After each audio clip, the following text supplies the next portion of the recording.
Madame, monsieur, bonjour, bienvenue à la rubrique Le Point de Radio Métropole. Merci de votre fidélité et surtout de l'intérêt.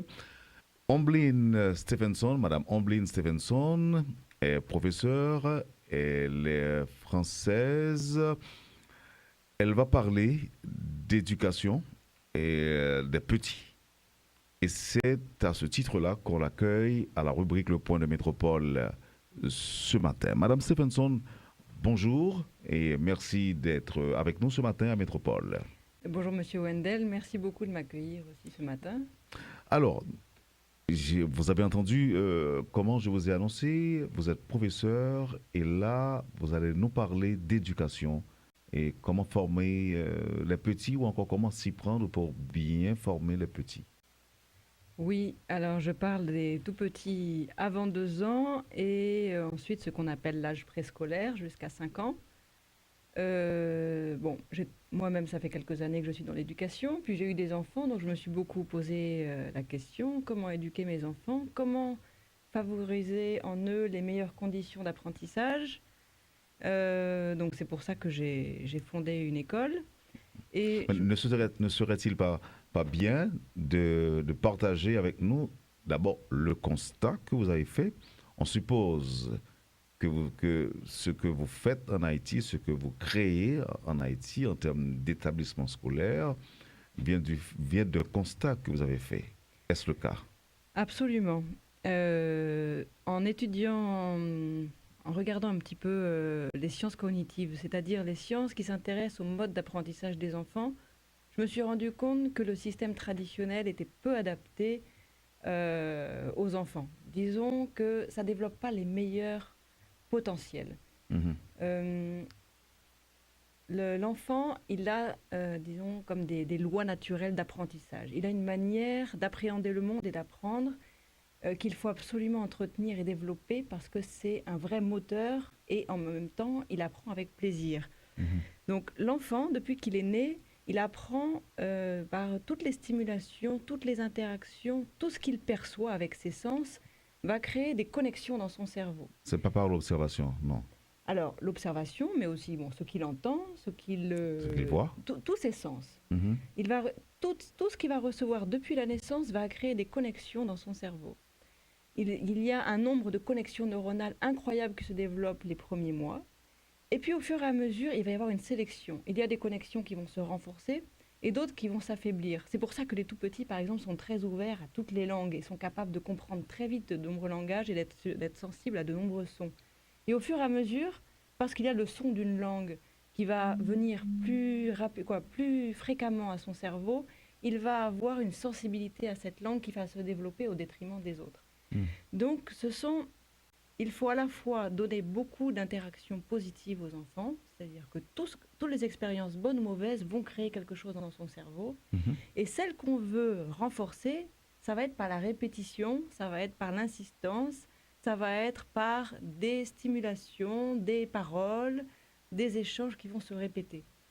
C'est pour ça que les premières années, l'environnement est extrêmement important. Si vous êtes dans un environnement violent, par exemple, vous allez avoir Mhm. de langage, d'interaction qui vont être dans un mode brutal, par exemple. Réflexe de Voilà, brutalité, réflexe de violence. exactement. Mhm. Par exemple, si vous avez l'habitude de parler avec votre enfant avec douceur, vous allez voir qu'il va parler avec douceur. Il va aussi observer tous vos gestes parce que c'est comme ça qu'il va apprendre. La manière dont vous allez vous laver les mains, c'est comme ça qu'il va essayer de le faire. Si vous lavez les mains à toute vitesse, il va vouloir faire la même chose et comme il ne maîtrise pas encore ses gestes, ça risque d'être le grand désordre. Mais Mhm. si vous lavez les mains de manière très séquencée, à chaque fois de la même manière, et que vous voyez, il peut bien décomposer chacune de ses actions, vous allez voir que très vite, il va apprendre à le faire sans mettre une goutte à côté. Mhm. Donc c'est toutes ces... Ça, c'est un exemple, les mains, mais c'est la même chose pour le langage, c'est la même chose pour les couleurs, pour toute l'observation qu'il y a autour de lui. La manière dont nous, on va encourager ces observations vont créer des renforcements dans son cerveau. Mhm. Et vous vous inspirez d'une méthode quand même. Bien sûr. Alors, c'est la méthode Montessori, qui bon, existe depuis plus d'un siècle. Maria Montessori était un médecin italien qui s'est appuyé sur des observations, des expérimentations avec des enfants. Mhm. Et puis ensuite, les études, les recherches ont continué. Elles ont absolument confirmé, même renforcé les observations de Maria Montessori. Maintenant, on est allé un petit peu plus loin grâce aux sciences cognitives. Mhm. Donc, Maria Montessori, c'est le terme un petit peu qu'on donne à toutes ces pédagogies un petit peu différentes, qu'on appelle pédagogie alternative. Donc c'est vrai que moi c'est ma base de référence, mais il y a beaucoup d'autres pédagogies alternatives qui vont dans le même sens et qui mettent l'accent parfois un peu plus sur le développement artistique ou bien sur le langage, l'observation de la nature. Donc et on les appelle alternatives parce qu'elles sont en dehors du schéma traditionnel scolaire. Par exemple, vous n'allez pas asseoir des enfants de 3 ans, 4 ans à des tables, à des chaises et attendre que l'enseignant dise ce qu'il faut faire. L'enfant va aller lui-même en toute liberté vers un matériel. Il va dérouler son petit tapis, il va installer son espace, il va faire une activité lui-même qu'il va répéter parce que c'est comme ça qu'on renforce les connexions neuronales, qu'il va répéter et il va apprendre du coup de lui-même parce qu'il va développer ses stratégies d'apprentissage, il va apprendre à se concentrer, il va développer ce qu'on appelle les capacités exécutives. Donc lui-même, il va aller vers le travail. Bien sûr, c'est encadré. Bien sûr, autonomie ne veut pas dire que ce soit le grand désordre. L'enfant, il a besoin aussi de règles parce que ça le sécurise. Mhm. Mais vous n'allez pas avoir dans ces classes-là un système de répétition collective.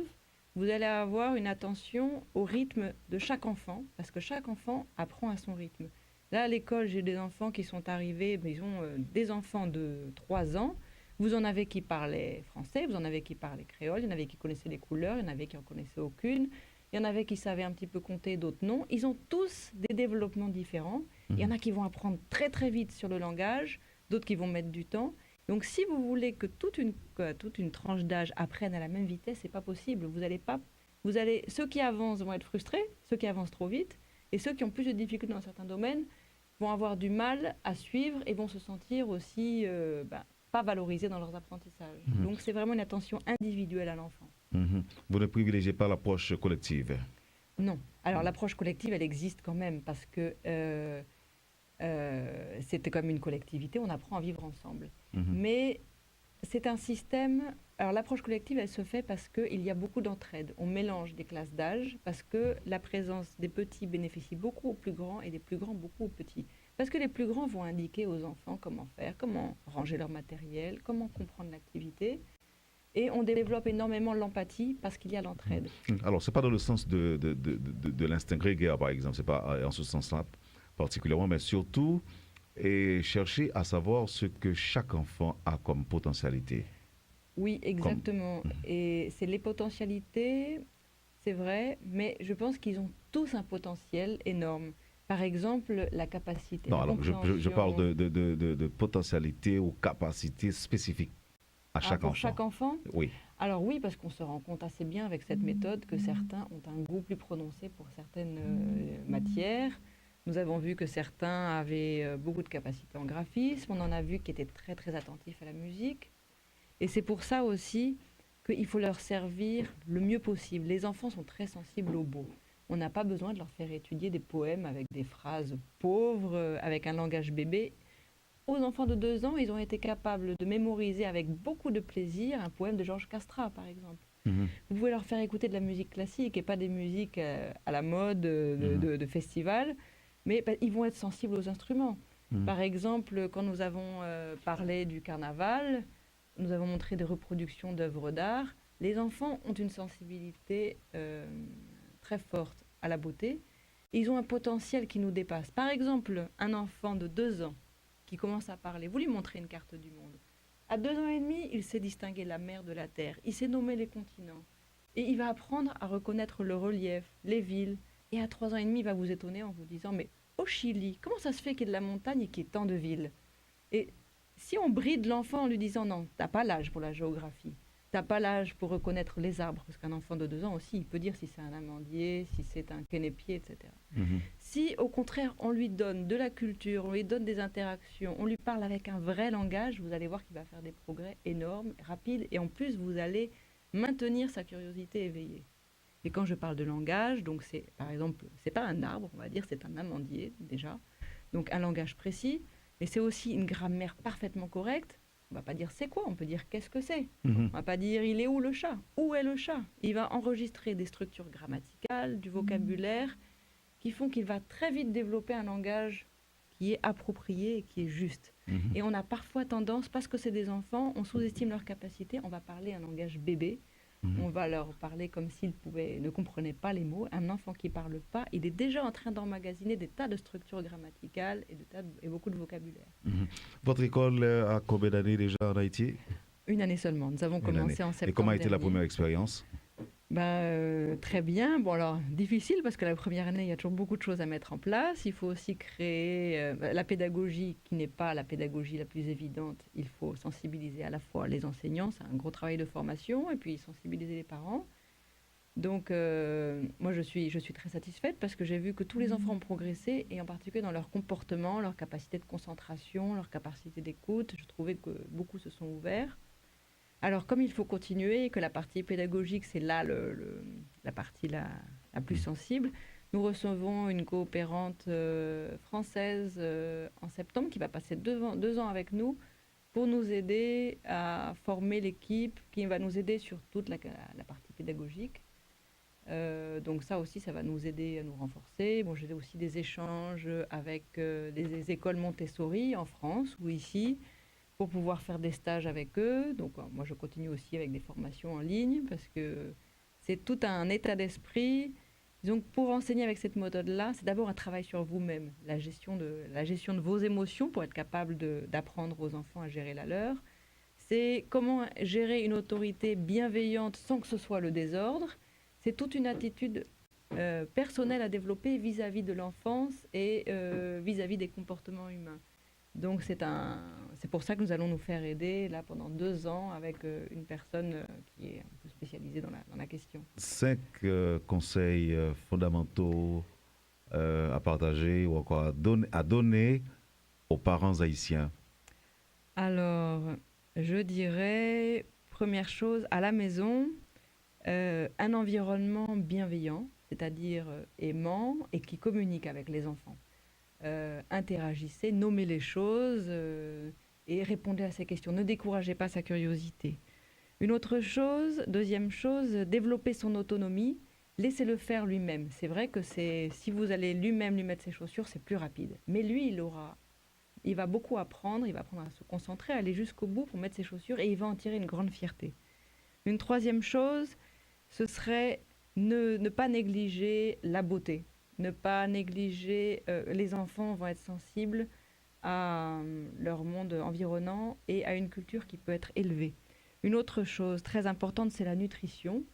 Pour que toutes ces connexions se fassent dans son cerveau, il faut qu'il soit bien nourri.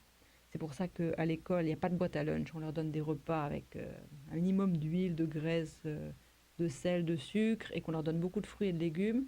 Il faut faire attention parce que ces biscuits, bonbons, sel, etc., il y a des études qui montrent que tous ces produits, avec beaucoup de produits chimiques, nuisent beaucoup aux capacités des enfants. Un autre conseil, je crois que c'est le quatrième, c'est le sommeil. Le sommeil des enfants, le repos des enfants est fondamental.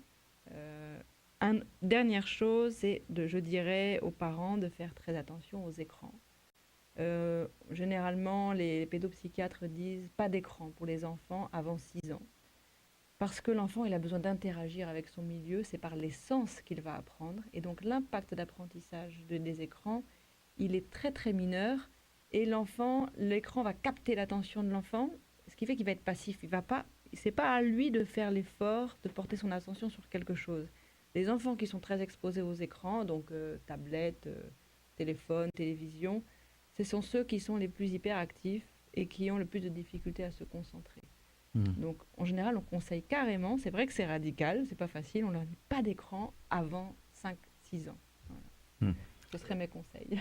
Ok. Donc, l'utilisation du téléphone portable, là, par exemple, c'est après 6 ans qu'on devrait confier ou remettre un téléphone à un enfant? Oh non. Bon, là, c'est encore une autre question. Les téléphones portables, je pense que c'est pas l'âge de communiquer avec les téléphones. Mais je pense aux parents, pour occuper l'enfant, pour qu'il soit sage, on lui met un téléphone avec des applications, des jeux dessus, soi-disant des jeux éducatifs. Mais ce sont des choses qui endommagent réellement son cerveau, et surtout avant 2 ans. 2 ans, c'est le moment de cette grande plasticité cérébrale, c'est le moment où il a besoin d'avoir toutes ces stimulations. Et ça va lui fermer, ça va lui fermer des possibilités.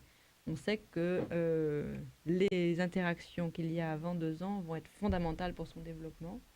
Donc, quand je parle de téléphone, c'est pas pour téléphoner, je parle de tout ce qu'on fait avec le téléphone, ces jeux, ces... Alors, évidemment, moi, Donc, il peut appeler ses parents, l'enfant, à partir de 3 ou 4 ans, mais pas lui donner un téléphone, un smartphone, un téléphone intelligent pour accéder aux jeux. C'est ce qui devrait être interdit. oui, oui, oui, exactement. Et les tablettes pour enfants avec des programmes éducatifs, en réalité, bon, c'est des gens qui veulent vendre leurs applications, leurs jeux, mais en réalité, c'est pas bon pour l'enfant. Et c'est beaucoup plus efficace de lui apprendre les couleurs en lui montrant des choses rouges, vert, jaune, plutôt que des jeux interactifs pour apprendre les couleurs. Ça va avoir un impact beaucoup plus faible. Vous allez apprendre plus vite avec la réalité. Hmm. D'aucuns diraient que l'utilisation du téléphone intelligent pourrait, par exemple, contribuer à l'émancipation de l'enfant. Ce n'est pas le cas, à votre avis? À mon avis, non, mais c'est pas mon avis seulement, hein. C'est l'avis des psychologues, des psychiatres, de nombreux chercheurs. Il y a certains pays qui ont commencé à faire des grandes campagnes de sensibilisation aux parents pour les mettre en garde contre les écrans. Bon, en Haïti, j'entends pas ce type de discours du tout. Qu'est-ce que, qu'est-ce que vous entendez comme discours? Ben, on n'en parle pas. On Ah, ne dit pas, on ne dit pas que c'est mauvais. on n'en parle pas du tout alors. Voilà. Mhm. Et je pense que ce serait bon parce que c'est une question de santé publique pour la question des enfants et des écrans. Et je sais que certains pédiatres en parlent aux enfants, aux parents, mais n'empêche que dans la salle d'attente du pédiatre, vous allez étonner de voir qu'il y a des jeux, mais les enfants ne jouent pas parce qu'on leur a dit de rester assis sur leur chaise, alors qu'avec ces jeux, il va explorer et apprendre. Et pour qu'ils se tiennent sages, vous allez voir que les 3 quarts des enfants, si ce n'est plus, ils ont un téléphone, le téléphone de leur maman ou de leur papa dans les mains. Et alors que le pédiatre, juste après, va sûrement lui dire que c'est pas une bonne chose. Mhm. Ah, il y a un auditeur qui m'a demandé de vous poser cette question. Aux États-Unis et même en Haïti, on laisse souvent les enfants en face des téléviseurs. Est-ce que c'est pas la même chose avec le téléphone? Oui, c'est la même chose c'est les écrans en général. Ces écrans qui ont des lumières vives et qui bougent toutes seules et qui vont capter votre attention, l'enfant, il va être happé par l'écran. Et c'est-à-dire que c'est quelque chose qui ne favorise pas du tout le développement de ses capacités de concentration. Et, et tout le temps qu'il passe sur le téléviseur, c'est un temps qui est pris à des jeux. Faut laisser l'enfant aussi s'ennuyer et jouer tout seul. Il faut le laisser même toucher de l'eau, de la terre, expérimenter. Et donc tout ce temps qu'il est devant les écrans, c'est un temps en moins pour son apprentissage naturel. Après, le problème de la télévision aussi, c'est que ce sont des images qui marquent le cerveau, qui vont lui rester en tête. Et à la télévision, même sur les programmes pour enfants, vous avez quand même beaucoup, beaucoup de dessins animés qui sont violents. Mhm. Et donc, il va apprendre la violence, il va voir qu'on n'arrête pas de se taper dessus dans ces dessins animés. Il va aussi voir des monstres qui n'existent pas dans la réalité. Les enfants, avant 6 ans, ils doivent construire leur compréhension du réel. Et dans ces dessins animés, c'est plein de monstres, de créatures fantastiques, de super-héros. Les enfants à cet âge-là, c'est très difficile pour eux de faire la distinction entre ce qui existe et ce qui n'existe pas. C'est très courant, on entend ça dans les faits divers régulièrement à la télévision étrangère qu'un enfant s'est pris pour Superman et a eu un accident parce qu'il a voulu sauter de quelque part. Bon. Mais parce que l'enfant à cette époque-là, à cet âge-là, il a besoin il a besoin d'appréhender la réalité autour de lui.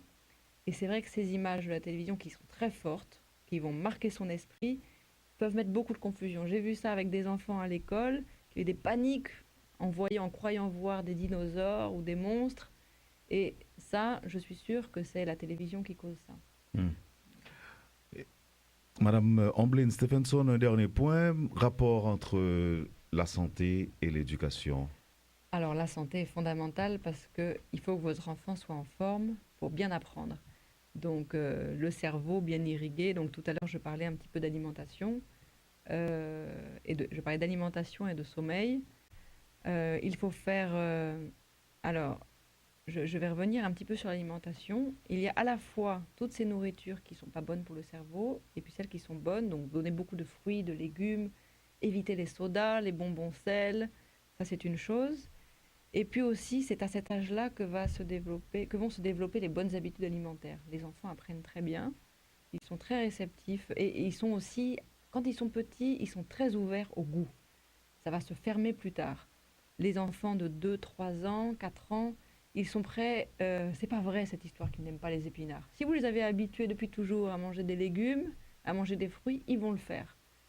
Et par contre, si c'est à 7 ans, 8 ans, 9 ans que vous allez commencer à dire attention, tu dois manger des fruits et des légumes, ça va être beaucoup plus difficile de changer ses Mhm, habitudes. mhm. Donc il faut dès le début l'habituer à bien manger et puis ne pas voir que pour lui c'est facile, automatique, il suffit de demander pour avoir un biscuit salé, pour avoir une surette ou pour avoir ces choses-là qui ne lui font pas du bien. Hmm. Maintenant, si on veut entrer en contact avec Amblin Stephenson pour son école, notamment, on fait quoi?